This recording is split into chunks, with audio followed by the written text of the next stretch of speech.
What's up everybody, @ladytanuki here, and today we're gonna be talking about some of the most useful Pokemon moves which I also consider the best in most situations. I have a set of rules that I followed while I was making this video, and I will leave that in the video description for you guys to read. So without any further ado, let's start the video. Starting with Bug, my picks for most useful Bug type moves are U-Turn.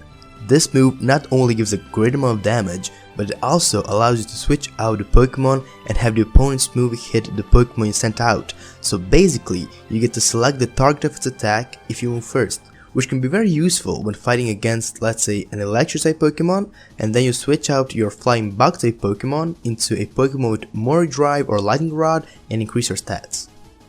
Bug Buzz is my second pick, because alongside a great damage, it also has a chance of lowering the opponent's special defense, thus making your next move do more damage. And all sound-based moves bypass Substitute, which is awesome. And finally, Quiver Dance.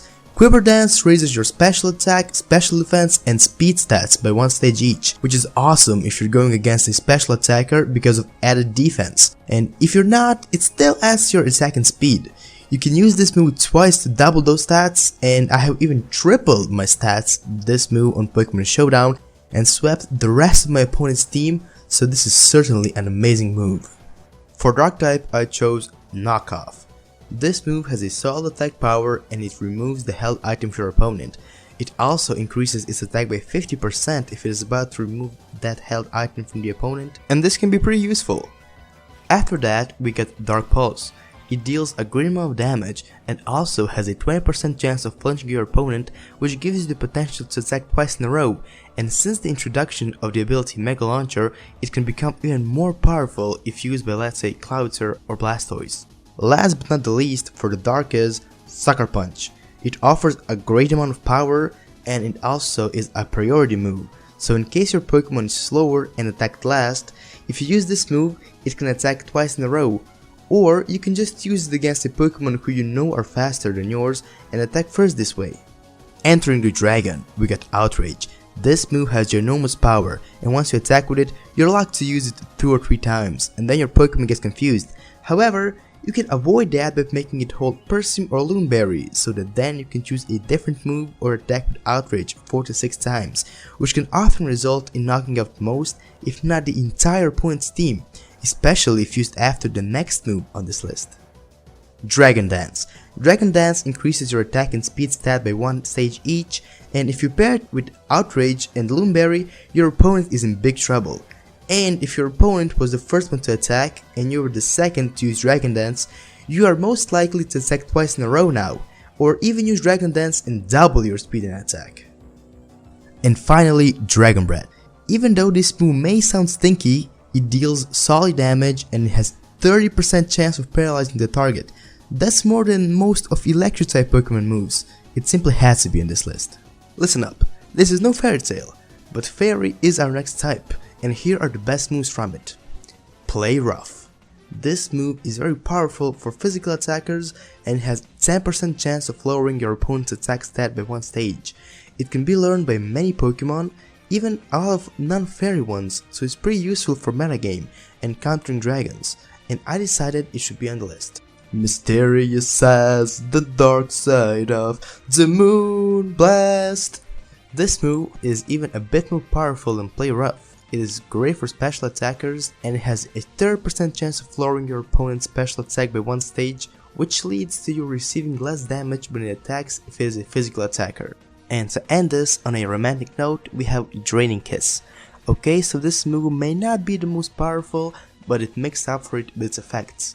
First, it deals damage and then you restore HP by 75% of the damage dealt. And if your Pokemon is holding Big Root, the HP restored is increased by 30%, which is about 97.5% of the damage dealt. We may just as well run it up to 100. A bunch of Pokemon can learn it, and if your opponent doesn't have super effective moves against you, you can use this move to defeat the opponent and come out of the battle with more HP than when you went in. If you smell what the rock is cooking. Then for electric type moves we have, back to my normal voice, Thunderfang.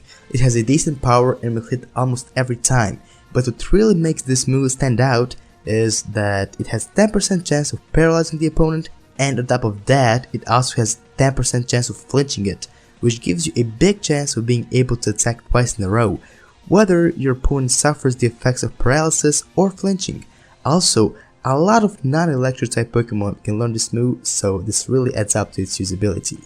Next up on this worldwide, Electroweb is a move that may not be the strongest, but it inflicts damage and then lowers the target's speed, which can lead to you attacking twice in a row.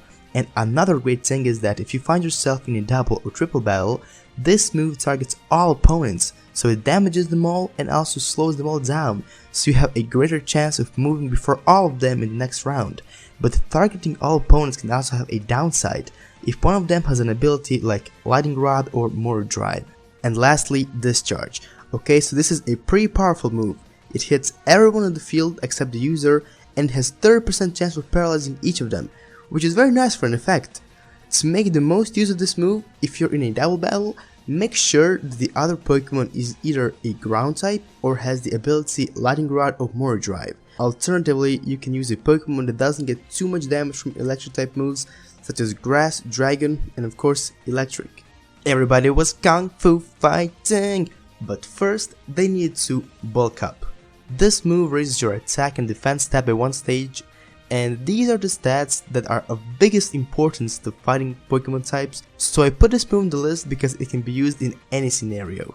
One Drain Punch does quite a nice amount of damage and also restores up to 50% of the damage dealt, and if the user holds Big Root, the restored amount is increased by 30%, so it has the same benefits as Draining Kiss, but this one counts with added power. And final fighting type move is Low Sweep.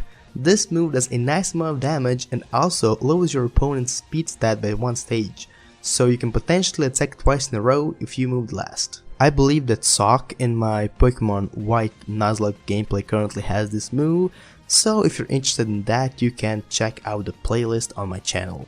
And we came to the end of this video. Now I know what you're thinking, yo ZM, where are the remaining 12 types? And the answer to that is that I currently have a lot of things going on in my life, and this project was taking me a long time to complete even this much, due to school practices, and personal life. And to go through all 719 moves, pick the best ones, script it, record it, edit, render and so on will take me too much time all at once. So I decided to make it a mini series of 3 episodes, 6 types each. So I will publish this video now, and once it gets 2000 views or 100 likes, I will start working on a sequel. So if you like what you saw so far, make sure to give it a big thumbs up, share this video with a friend and subscribe so that you don't miss part 2 when it is made. Also, if you're not impressed by the audio quality and the way I sound, you can blame this cheap microphone, which is all I could afford after building my computer and setup.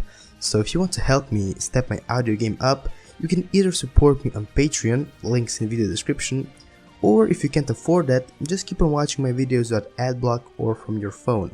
And also, tell your friends about this channel to increase the traffic. Another way to contribute is by leaving a like, sharing this video, or posting a nice supportive comment. The last one may not feed my wallet, but it will feed my heart and passion to keep on making more of these videos for you guys. That'll be it for me, and I'll see you in the next video. Stay awesome!